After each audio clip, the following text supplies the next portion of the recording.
Shalom, saudara-saudaraku yang terkasih dalam Tuhan Yesus Kristus. Selamat pagi, salam sejahtera bagi kita semua, dimanapun saudara-saudara berada. Selamat datang kembali di dalam Renungan Harian Toraja Jemaat Tangerang, edisi Jumat 24 April tahun 2025. Kiranya saudara semua dalam keadaan sehat selalu, dan semoga damai dan sukacita oleh Roh Kudus melimpah dalam hati dan kehidupan saudara semua. Sebelum kita mendengarkan firman Tuhan pada pagi hari ini, mari kita terlebih dahulu kita berdoa.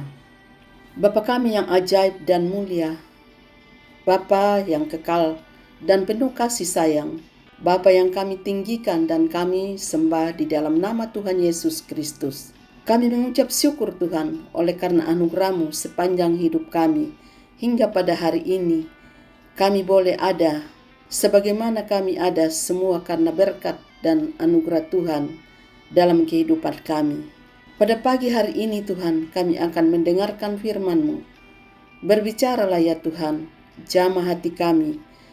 Berikan kami pengertian untuk dapat memahami firman-Mu. Berfirmanlah ya Tuhan, kami sudah siap untuk mendengarkan firman-Mu. Di dalam nama Tuhan Yesus Kristus kami berdoa, haleluya, amin.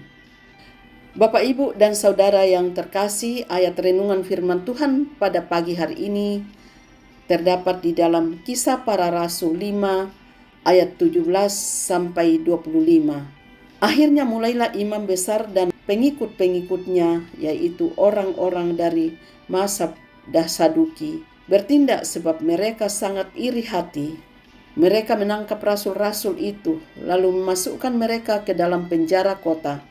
Tetapi waktu malam, seorang malaikat Tuhan membuka pintu-pintu penjara itu dan membawa mereka keluar, katanya, "Pergilah, berdirilah di bait Allah, dan beritakanlah seluruh firman hidup itu kepada orang banyak."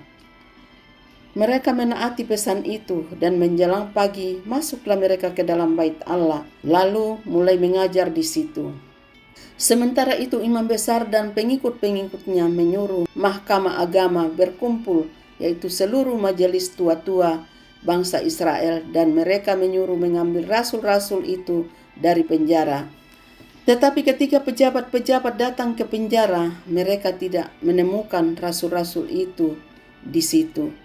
Lalu mereka kembali dan memberitahukan, katanya, "Kami mendapati penjara terkunci dengan sangat rapinya, dan semua pengawal ada di tempat di muka pintu. Tetapi setelah kami membukanya, tidak seorang pun yang kami temukan di dalamnya." Ketika kepala pengawal bait Allah dan imam-imam kepala mendengar laporan itu, mereka cemas dan bertanya, "Apa yang telah terjadi dengan rasul-rasul itu?" Tetapi datanglah seorang mendapatkan mereka dengan kabar, "Lihat, orang-orang yang telah kamu masukkan ke dalam penjara ada di dalam bait Allah, dan mereka mengajar orang banyak." Amin. Teruslah bersaksi. Tangtore mendadi sabi. Pernahkah Anda merasa dihadapkan pada situasi di mana segala sesuatu nampaknya menentang Anda? Anda mungkin merasa diperlakukan tidak adil, diabaikan, atau bahkan disingkirkan hanya karena Anda membagikan kesaksian iman. Pengalaman seperti ini mungkin pernah atau sering terjadi dalam kehidupan kita. Tetapi hari ini kita akan belajar dari para rasul yang menghadapi tekanan, ancaman, dan penindasan karena pewartaan Injil. Melalui kisah ini kita akan melihat bagaimana kuasa Allah yang suci dan kedaulatannya melampaui segala bentuk kekuasaan duniawi. Peristiwa yang terjadi dalam bacaan kita ini adalah bagian penting dari perjalanan awal gereja Kristen, khususnya di Yerusalem. Dalam kisah ini, para rasul ditangkap oleh pemimpin agama Yahudi dan aliran Saduki. Kita bisa lihat dalam ayat 17. Golongan ini terdiri dari orang-orang yang tidak percaya pada kebangkitan dan adanya malaikat. Mereka berpengaruh besar dalam mahkamah agama Yahudi, terbakar oleh kecemburuan besar yang lahir dari ketakutan kehilangan kekuasaan dan pengaruh. Karena itulah mereka menggunakan pengaruhnya untuk menangkap para rasul. Tetapi para rasul kemudian dilepaskan oleh malaikat Tuhan dan kembali mengajar di bait Allah. Melalui peristiwa ini, Allah hendak menunjukkan kedaulatannya terhadap para penentang, karena yang menjebloskan para rasul adalah golongan Saduki yang tidak percaya pada adanya malaikat. Maka Allah memerintahkan malaikatnya untuk membebaskan para rasul, karena para Saduki ini tidak percaya adanya kebangkitan. Maka Allah membebaskan para rasul dari penjara itu, terus mewartakan kebangkitan Kristus. Ada banyak yang bisa menjadi penjara kita dalam memberitakan berita suka cita Paskah, iri hati, dengki, kekuasaan, kekayaan, kehormatan, dan lain sebagainya. Ada rupa-rupa kuasa yang bisa menjebloskan kita ke dalam penjara tersebut. Tetapi Allah telah menunjukkan bahwa tidak ada kuasa apapun yang dapat merintangi pekerjaan, pewartaan, dan pengajaran tentang keselamatan melalui kematian dan kebangkitan Yesus Kristus. Teruslah bersaksi, biarlah Allah yang berperkara di atas kesaksian kita. Tuhan memberkati. Amin. Mari kita berdoa.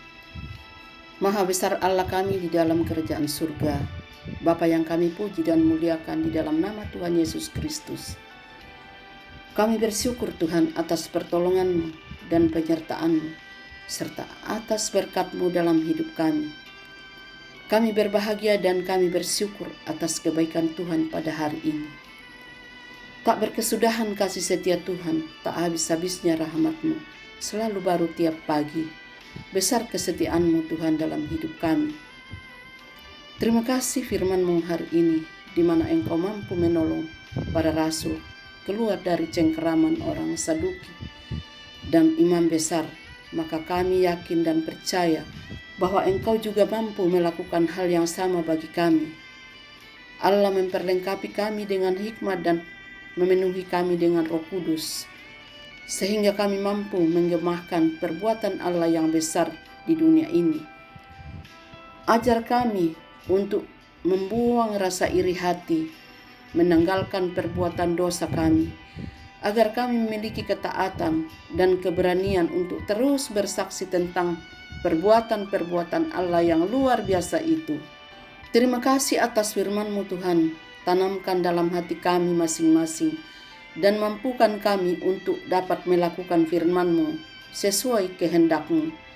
Biarlah perkataan-Mu menyegarkan jiwa kami, menghidupkan hati kami. Kami berdoa Tuhan buat saudara-saudara kami, umat-umat Tuhan yang sudah mendengarkan renungan hari ini, yang saat ini sedang mengalami sakit penyakit, pergumulan masalah, kebutuhan ekonomi. Kiranya Tuhan menjamah kehidupan umat-Mu. Sembuhkan sakit penyakit mereka, pulihkan keadaan umat-Mu. Berkati perekonomian mereka, serta berikan jalan keluar dalam setiap pergumulan masalah yang mereka hadapi. Pada hari ini ya Tuhan, kami anak-anak-Mu akan melakukan berbagai aktivitas. Kami akan bekerja dan menjalankan tugas tanggung jawab kami. Tuhan, kiranya Engkau memampukan kami.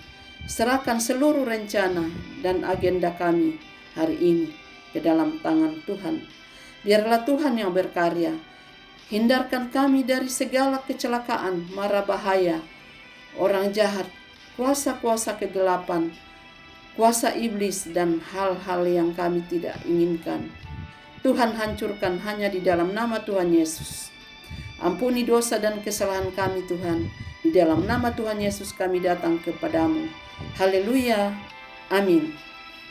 Demikianlah renungan firman Tuhan pada pagi hari ini.